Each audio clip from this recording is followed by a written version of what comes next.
Here's what you need to do. You've got to first shave your head. You dress all in black. You've got to wear a white robe, eat only kosher foods. You've got to become a vegetarian. You face Jerusalem. You've got to face India when you pray. You pray only in Hebrew, and you grow a nice big beard. And if you do all of those outward cultural things, you'll discover the God of the universe. And I'm thinking, this is crazy that someone thinks that they can force their culture on God, and that God's going to be impressed by what you wear, what direction you face when you pray, what you eat, and all these sorts of things. It seemed to me that if there was a God out there who could be known, he should be able to be recognized no matter where I face, no matter how I'm dressed, because he's God. Growing up, we always understood that we had our Bible and the Gentiles had their Bible, the New Testament, and that they were two completely separate books.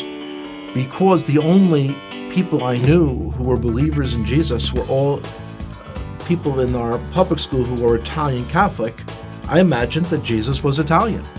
And so the understanding that he's actually Jewish was a shock. And then to hear that the New Testament was written by Jews, I couldn't believe it.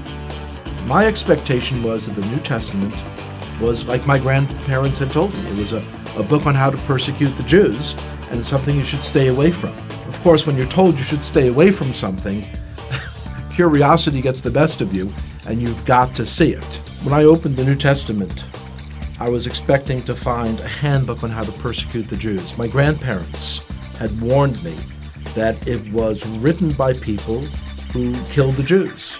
That's what I was expecting to see, and yet when I'm opening it, I'm reading a story written by Jews about Jewish people. The New Testament was a fascinating book. And so as I opened this book in the library, I kind of looked around, made sure that none of my friends had seen me taking a Christian Bible off the shelf. And I open it, here's the first sentence. It says, "This is the genealogy of Jesus the Messiah, the son of David, the son of Abraham." So 3 people are mentioned, and they're all Jewish. I was very shocked. And as I continued to read, I'm reading the story of a Jewish man who was born in a Jewish village, in a Jewish country, and one day walks into a synagogue and announces that he is the Messiah. The more I read the words of Jesus, the more I became attracted to him.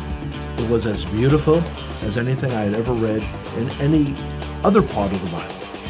As I came to faith that Yeshua, that Jesus was the Messiah, it was clear that that was the most Jewish thing I could do.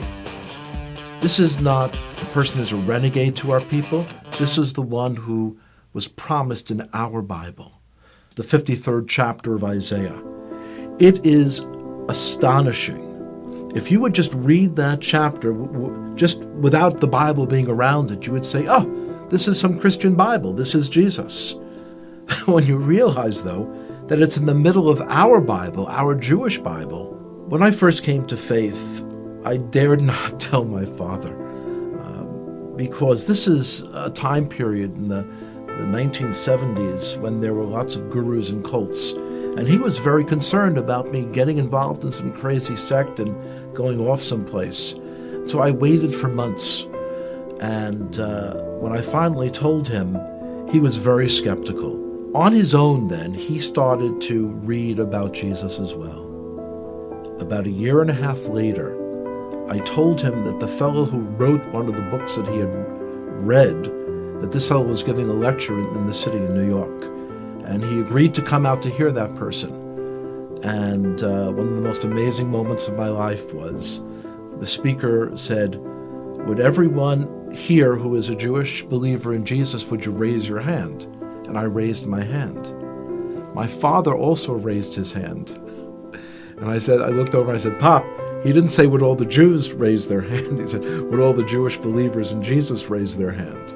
And my father looked over and he said, yes, I heard what he said. The decision to come to faith in Jesus as the Messiah was not something that was a momentary lark. It wasn't something that was a passing fad. And I could see changes in myself that I knew were not from within myself. I had kind of tapped in to a truth for our Jewish people that was very powerful.